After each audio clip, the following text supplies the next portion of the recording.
What's up, tribe? Thank you for being here and welcome to my channel. Today's post is titled Pride, and as it's a dialogue between Matias and his higher self, I'll be referring to Matias as me and his higher self as I am. Me, during the lineup yesterday, November 19th, when you told me to be quiet, I didn't really understand what the point was. During the alignment, I began to realize, I think at the same time as the people, that you were testing us in detachment. I am. There are things that we consider obvious in relation to detachment and attachment, thinking that it's clinging to an object, a place, a person. But no, attachment only speaks of our need to feel secure in the bond with that object, place, or person. As I told you, it is the expectiva before them.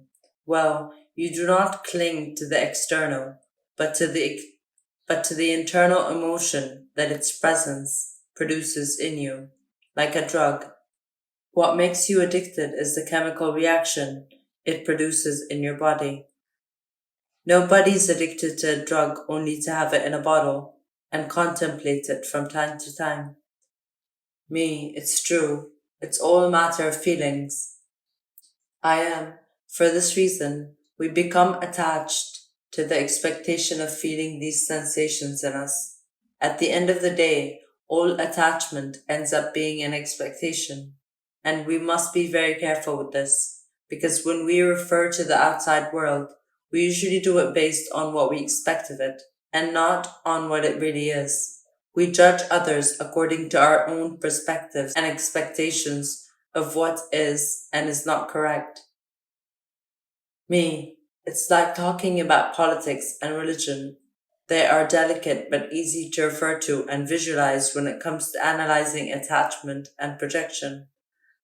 However, in more everyday things, such as be silent, respect, turn off the light if you're not in the room, lower the toilet seat, these are things that seem silly or simple, but where the greatest attachments lie.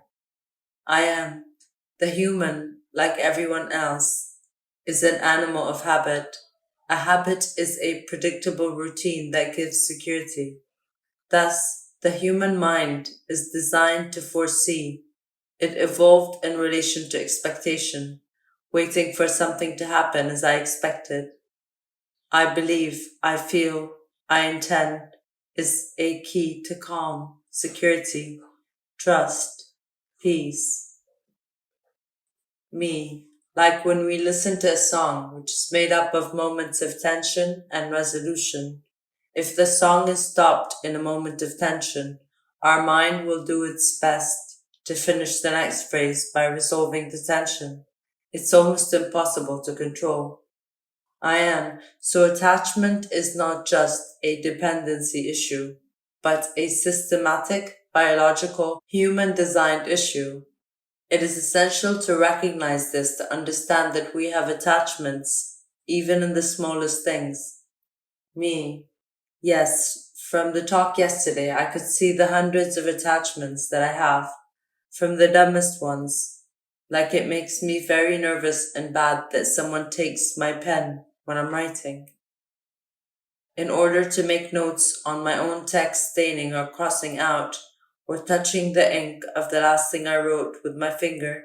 Thinking about it causes me an impressive discomfort, arriving at greater attachments like people that I have loved and still love, believing that I need them to feel happy. In any case, I have put so much emphasis on working on the great attachments that when you showed me the small ones, I realized that there lies the base of all the others. I am.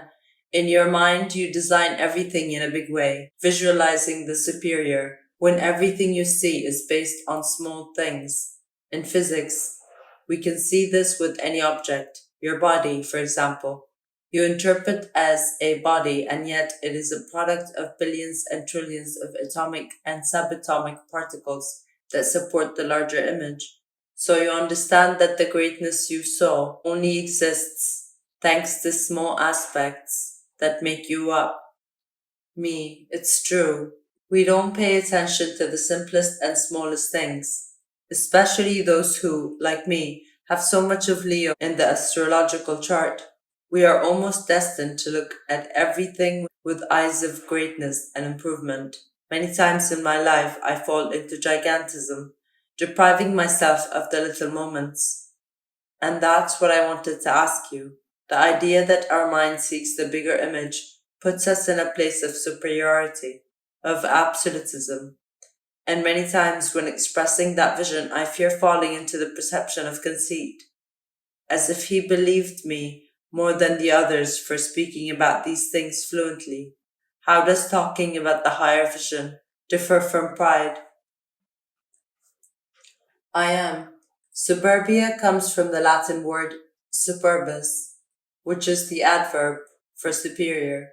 Me, so you being conceptually my higher self, could call you eco superbus or I subibio. I am, exactly. Me, so I am that. Simple. Superior vision and pride are synonymous. Me. So what do you mean when we talk about pride as one of the deadly sins? I am. We should not compare ourselves with God. Remember that for monotheistic religions, God is above all. Me. So what do you mean when we talk about pride as one of the deadly sins?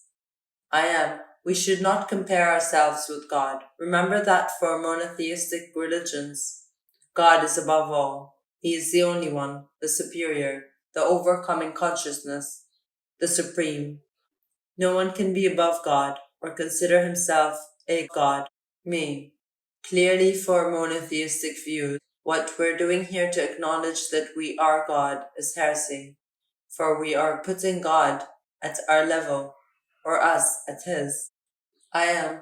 Well, all religions' visions are based on a separatist vision of realities, and they ignore the concept of unity as something physical and not purely conceptual.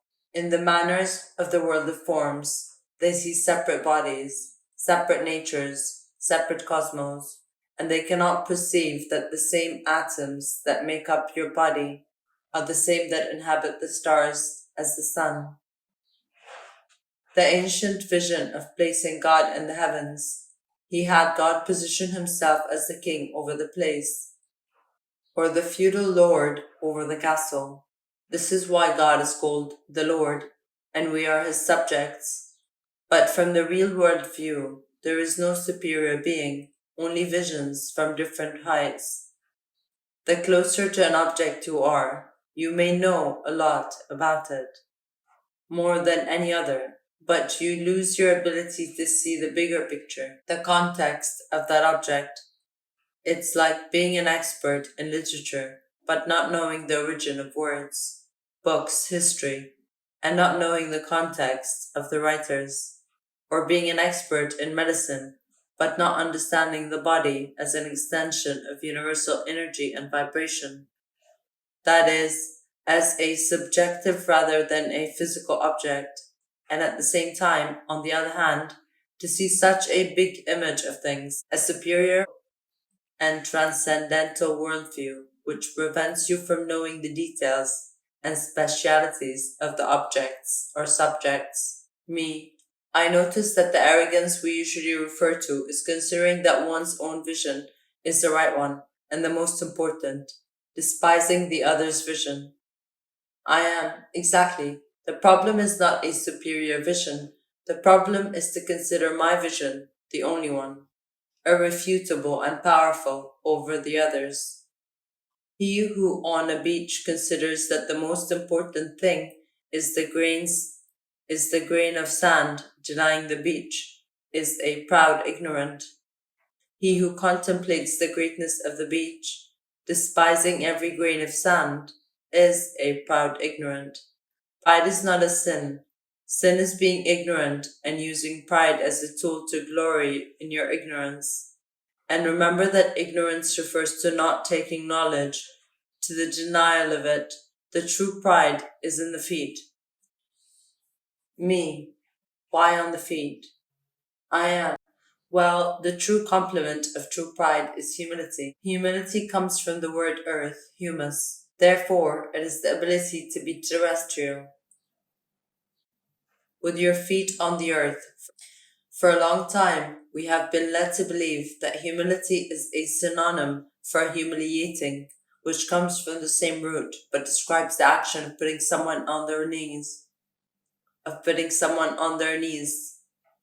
towards the ground, forcing, imposing someone to bend with their knees and hands on the ground. Someone who is humiliated does not possess humility, but in the vision of the subjects, being those who are given or placed below, subdatus, God is above and others are below him. From the Latin submitted.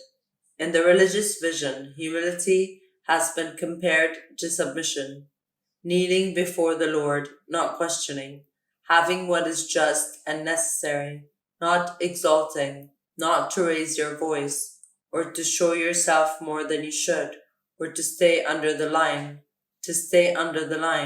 and not to show personal power. For centuries, this idea has permeated the culture, distorting the strength of the concept humility, reducing it to a sense of lowering your head, lowering your voice, doubting, and being afraid of appearing arrogant. What happens to you? Me, I understand. But humility is not kneeling and lowering your head, nor an obligation, but the strength of standing on earth, empowered as a human, recognizing the value that I possess as an individual. I am the pride of being humble. Me, it seems contradictory. I am what is not. In a world of polarities, everything is contradictory. Jesus washed the feet of his disciples. Did washing the feet of his disciples, subjects, and traitors prevent him from continuing to say that he was the Son of God? Me, no. It would be what they call the humility of the great. I am. This concept refers to those who are not afraid to bow down, learn, question, be surprised, because they know who they are. They know what their true power and greatness is. And washing the feet of others does not make them less, but shows their superiority. The pride of the ignorant is what you fear, the one that leads you to consider yourself better, wiser, or more knowledgeable than others, the one that makes you believe that your vision is better, and that the others do not know how to do it well. It is the ignorance of someone who says, "Let me, you don't know how to do it." Someone who says, "You don't understand anything." Someone who says, "You should do better." I know, and you don't. Pride of the ignorant. Me. And how is this reversed? I am. Well, the first step is to recognize yourself as ignorant and know that nobody can know the same as you. The key to education is not equality, but equity. In equality, the ignorant judges the other for being different from their point of view. In equity, the ignorant educates and learns with everyone. Me, it's the difference between saying, "You're doing it wrong, you should do it better," and saying, "I share this with you that I suppose will help you improve." I am. In the arrogance of saying, "I know and you don't," when the humility of the great is saying, "I share." Me. The key is knowing that we are here to learn from each other. And therein lies the consciousness of knowing that we are all great higher beings, sharing in the experience of humility. I am. You are all superb creatures with infinite capacities, learning from humility in a body composed of limitations. Never forget that you are a supreme being, that you are a part of God, of the universe, and that greatness lives in you, just as you should never forget that you are here to remember your greatness in the small acts of the simple life.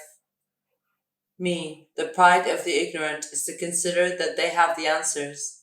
The pride of the humble is to know that the answers are within and can only find them through sharing with others. Is it perhaps arrogance then to consider that I share what I know with others? I am. It will depend from where you stand. Teacher or professor? Me, what's the difference? I am. Teacher comes from the Indo-European meg, which gives the word mega in Greek, large, and magnus in Latin, thus giving magister, the great, the one who has or knows the most.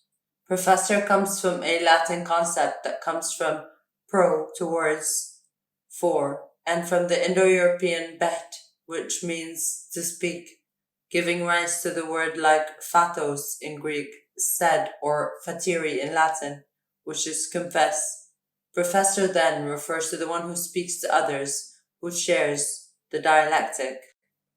Me, so I think I'm more of a teacher because I talk too much, and I also learn from what I listen and from what others share with me. But it is true that sometimes I have felt the arrogance of the ignorant to consider that he was in his superior position.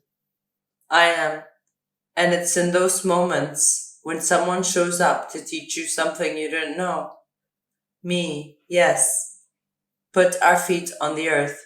Remember that we are all learning incessantly, even after our death. I am. We continue to learn from each other. Sooner or later, you'll be able to take the wheels off the tricycle.